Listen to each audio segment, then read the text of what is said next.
Yo, what's up mga Cubs? Psst, mag-go home service na naman si Prince Tattoo PH. At yun guys, nasa Taytay Rizal na kami sa bahay nila Idol. Hi! Hi! Sobrang cute ng dog na to. Ang name niya ay Milka. Hi Milka! Cute! Setup mode kasama ang cute dog. Gulat sila, kala nila sobrang laking aso. Napaka-cute guys. At the moment guys, tamang nakasetup na ako dito.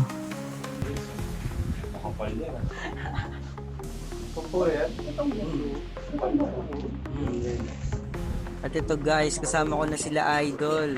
At tamang hinahanap namin kung saan ba ang best part or placement ng tattoo sa kanila.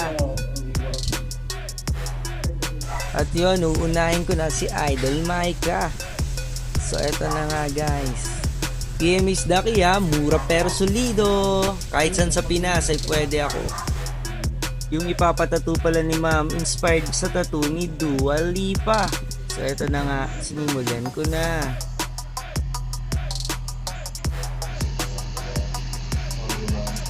Pwede. Parang Dragon Ball na. Pwede. Ako si Sir Goku. Ako si Clary. Hindi ko nakalala. Hirap na. Almost done na. Kung nga rin guard dog yan, no?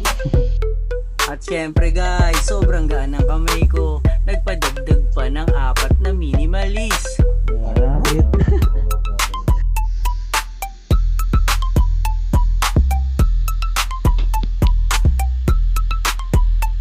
Sobrang meaningful ng minimalist tattoo nila Idol.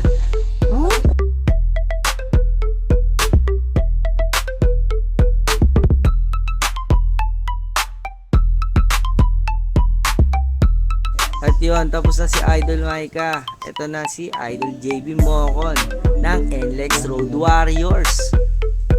So ito, minimalist lang din. Rainer Shine. Phoenix. Phoenix din ako. Kasi nga din. Ano yung una mo?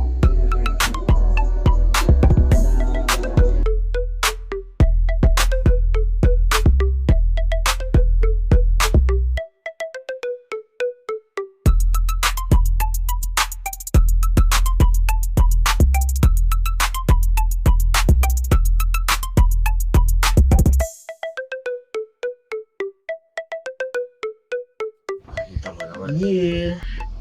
Thank you, Prince Tattoo PH. Yan. Yeah, Thank you Prince. sa mga minimalist tattoos namin. Ito, zoom in mo. Zoom. Ay, zoom out. Yan, para makita. Solid. Thank you, Napakalinis oh. Yeah. Inayusan pa yung isang ano namin dyan. Yeah. yung ibang gumawa. Cut. Thank you so much. Thank you kay Prince. Prince Tattoo PH. Yeah. Yes, bro. Thank you bro. Thank you, bro. PMS Daki, mura pero solido.